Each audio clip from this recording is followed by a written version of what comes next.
নমস্কার বন্ধুরা, welcome to SD unique sports. তো আইএসএল এর কিন্তু এবার সূচি বেরিয়ে এলো। আইএসএল এর তিন প্রধান একসাথে খেলতে চলেছে আর এবছরে আইএসএলটা দুর্দান্তভাবে জমতে চলেছে। তো আইএসএল এর ম্যাচ নিয়ে কথা বলার সাথে সাথে বেশ কিছু ট্রান্সফার আপডেট নিয়ে আলোচনা করব। ইস্টবেঙ্গলকে নিয়ে বড় আপডেট শেয়ার করার রয়েছে এই ভিডিওতে। খুবই ইন্টারেস্টিং একটা ভিডিও হবে, শুরু থেকে শেষ পর্যন্ত দেখো। আর ভিডিও ভালো লাগলে সকলে একটা করে লাইক করে 500 লাইকের টার্গেট আমাদের পূর্ণ করে দিও। আর যারা চ্যানেলে প্রথমবারের জন্য এসেছো মনে করে চ্যানেলটাকে সাবস্ক্রাইব করে তার পাশের বেল আইকনটাকে অন করে রেখো। অনেকেই ভিডিও দেখছো কিন্তু সাবস্ক্রাইব করতে হয়তো ভুলে যাচ্ছ, তাই সকলে একটু সাবস্ক্রাইব করে নিও, তাহলে তোমাদের প্রিয় দলের খেলার সমস্ত আপডেট তোমরা এখানে পেয়ে যাবে। তো চলো আর দেরি না করে ভিডিও শুরু করা যাক। তো প্রথমেই যদি আমরা কথা বলি আইএসএল নিয়ে, তো আইএসএল কিন্তু শুরু হতে চলেছে 13ই সেপ্টেম্বর থেকে। প্রথম ম্যাচেই মুখোমুখি হতে চলেছে গত সিজনের দুটো টপ ক্লাস দল, একদিকে মোহনবাগান অপরদিকে মুম্বাই। তো মোহনবাগান মুম্বাইকে দিয়েই কিন্তু আইএসএল শুরু হতে চলেছে এবং ম্যাচটা কিন্তু যুব ভারতীতেই হবে।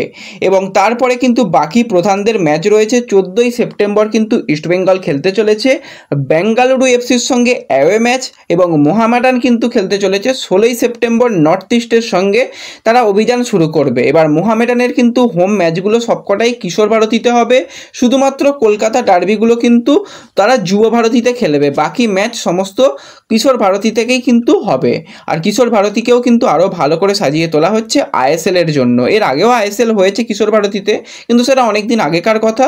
তো এই সিজনে কিন্তু মোহামেডানের হোম ম্যাচ সমস্ত কিশোর ভারতীতেই হবে। তো তিন প্রধানের কিন্তু কবে কি ম্যাচ রয়েছে সমস্ত কিছু ফেসবুক পেজে দেওয়া রয়েছে।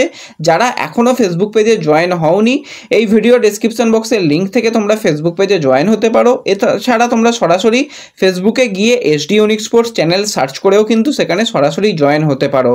তিন প্রধানের কবে কখন কোথায় ম্যাচ রয়েছে সমস্ত কিছুই দেওয়া রয়েছে।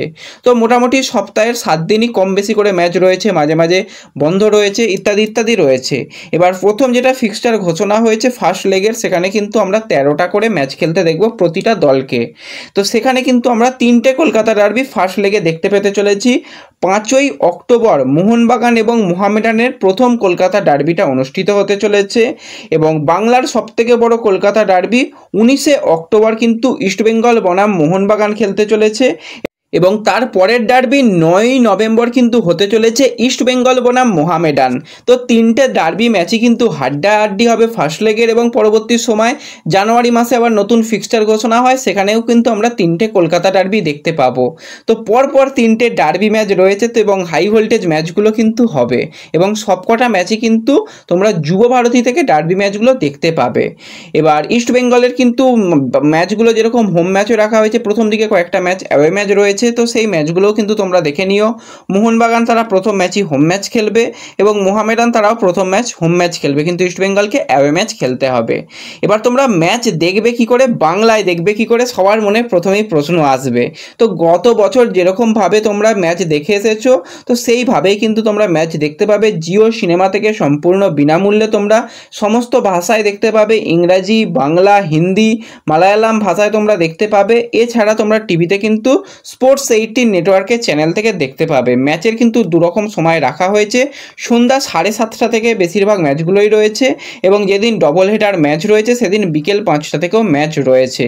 তো এটা মোটামুটি শিডিউল রয়েছে। পরবর্তী সময় প্রত্যেকটা দলের কবে কি ম্যাচ রয়েছে, কীরকম পরিকল্পনায় কীভাবে এগোবে, সেই নিয়ে পরে আলোচনা করা যাবে। তো এরপর যদি আমরা সরাসরি চলে আসি একটু ইস্টবেঙ্গলের দিকে, তো ইস্টবেঙ্গলের দিকে বলতে সকলেরই একটা মনে যে প্রশ্ন, যে আনোয়ার আলীর বিষয়ে পিএসসির কবে রায় আসবে। তো দেখো, একটুখানি পিএসসি সময় নিয়েছে, আর মাঝখানে শনিবার রবিবার ছিল বলে সেরকম কোনো রায় আসেনি। যেরকমটা আপডেট বেরিয়ে আসছে, আগামীকাল যদি রায় আসে তো খুবই ভালো, তা না হলে কিন্তু মঙ্গলবার রায় আসার সম্ভাবনা রয়েছে, অর্থাৎ 27 তারিখ, 26 অথবা 27 তারিখের মধ্যেই পিএসসির তরফ থেকে রায় চলে আসবে। এবং যদি কোনো রকম কারো সমস্যা হয়, যে কেউ খুশি না হলো, তারা কিন্তু পরবর্তী সময় অ্যাপিল কমিটিতে অ্যাপিলও করতে পারে। ব্যাপারটা কিন্তু অনেক দিন চলবে। এবার আনোয়ারকে ব্যান করা হবে কি হবে না সেই নিয়ে সত্যি কোনো রকম কিচ্ছু আমাদের জানা নেই, কিন্তু যেরকমটা শোনা যাচ্ছে, যেটুকু আমার কাছে আপডেট রয়েছে, যেরকমটা বাদবাকি অনেক জায়গা থেকেই তোমরা শুনতে পাবে যে ইস্ট বেঙ্গলের উপর কোনো রকম ট্রান্সফার ব্যান লাগবে না, এরকমটাই আপডেট রয়েছে। তো এটা কিন্তু একটা ভালো জিনিস যে ইস্ট বেঙ্গলকে কোনো রকম ভোগান্তি ভুগতে হবে না। হ্যাঁ, একটা আর্থিক জরিমানা সেটা ইস্ট বেঙ্গল এবং আনোয়ার আলী দুজনকে মিলেই পেমেন্ট দিতে হবে, এবং আনোয়ার আলীর ব্যাপারটা নিয়েও যদি পিএসসি একটুখানি প্লেয়ারের দিকে ভাবে তো সেক্ষেত্রে আনোয়ারেরও ব্যান হওয়ার সম্ভাবনা খুবই কম।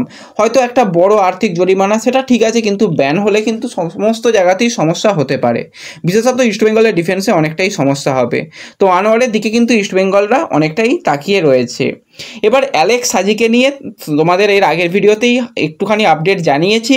এবার অ্যালেক্স সাজিকে নিয়ে যে বিষয়টা দেখলাম, যেটা আইএসএল এর তরফ থেকে মোটামুটি সমস্ত দলেরই ক্যাপ্টেনদের নিয়ে একটা করে ফটো দেওয়া হয়েছে বা ইত্যাদি ইত্যাদি ফটো দেওয়া হয়েছে, সেখানে হায়দ্রাবাদের হয়ে কিন্তু অ্যালেক্স সাজিরই একমাত্র ফটো রয়েছে।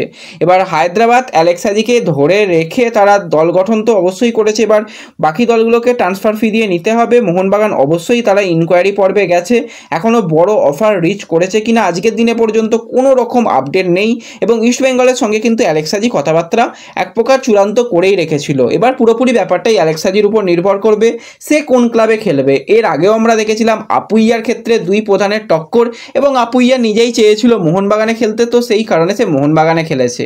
এবার যদি অ্যালেক্স সাজি সে যদি চায় যে আমি ইস্ট বেঙ্গলেই খেলবো, তো সেক্ষেত্রে তার কোনো রকম অসুবিধা নেই, ইস্ট বেঙ্গলে তাকে ট্রান্সফার ফি দিয়ে শেষ মুহূর্তে কিন্তু ইস্ট বেঙ্গল সই করিয়ে নেবে, এবং শেষের দিকে কিন্তু কয়েকটা সাইনিং, একটা নয় কয়েকটা সাইনিং কিন্তু ইস্ট বেঙ্গল করানোর জন্য একদম অ্যাক্টিভ রয়েছে। কাল থেকে কিন্তু বাদবাকি নাম বা কতটা কি কথা এগিয়েছে একদম যেহেতু শেষ মুহূর্তে চলে আসছে সেগুলো তোমাদের জানিয়ে দেব।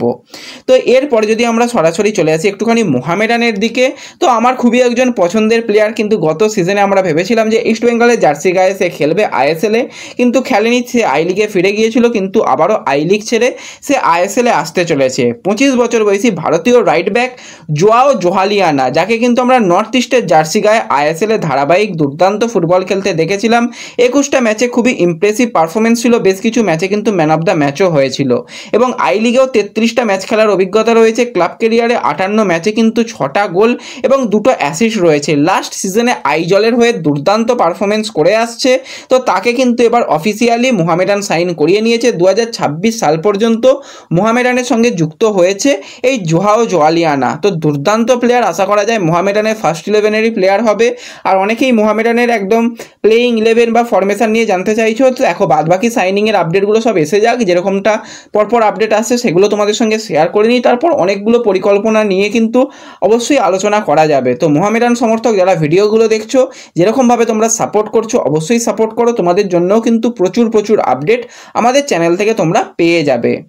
তো এরপরে কিন্তু একজন ফ্রান্সের সেন্টার ফরওয়ার্ডের প্লেয়ারের কথা বলতেই হয়। 30 বছর বয়সী ফ্রান্সের একজন সেন্টার ফরওয়ার্ড জরিস কোর্না। তো এই প্লেয়ারটাকে কিন্তু এবার সাইন করাতে চলেছে আই লিগের ক্লাব গোকুলাম।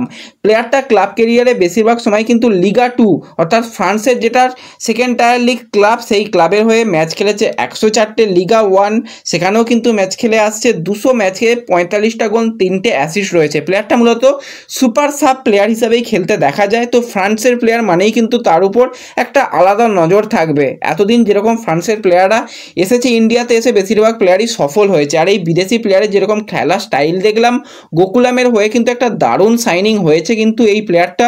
তো সেও কিন্তু ইন্ডিয়াতে আসতে চলেছে, এটাও কিন্তু অফিসিয়ালি ডিল ডান হয়ে গেছে, কয়েকদিনের মধ্যেই কনফার্মেশন আমরা পেয়ে যাব। তো এই ভিডিওতে এই কয়েকটাই ছোট্ট আপডেট তোমাদের সঙ্গে শেয়ার করার ছিল। ভিডিও ভালো লাগলে একটু লাইক শেয়ার করে দিও, আর চ্যানেলে প্রথমবারের জন্য এলে চ্যানেলটাকে সাবস্ক্রাইব করে নিও। তো দেখা হচ্ছে পরবর্তী ভিডিওতে, ধন্যবাদ।